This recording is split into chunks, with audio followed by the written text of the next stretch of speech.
Up till now, every time I've used the RWS gecko, it's always been a good pellet. Nice flathead design, you can see the shape of it, normal wasted pellet. The quality is quite good, and obviously the price is a huge bonus.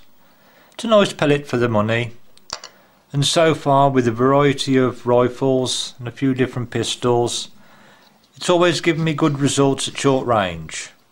Now I've opened up the range a little bit to try and find the best pellet for my Air Arms S400.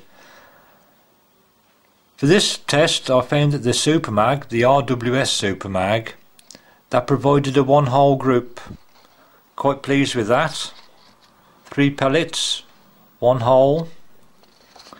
The Super Field, the hole there, it's a little bit ragged, looks a little bit wide, and 1 off to the side with a definite gap. The Super Dome, that was much closer for those two, 1 off to the side.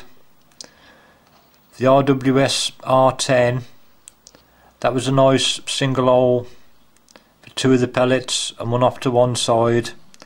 Quite a bit of a gap compared to the other 2 that's got a gap there.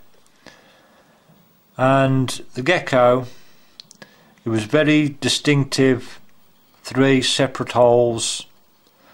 Therefore I've decided this isn't accurate to my rifle. It's not good enough. I want a minimum of 2 of the pellets touching. So as the distance increases, the flathead pellets, they slowly get more inaccurate.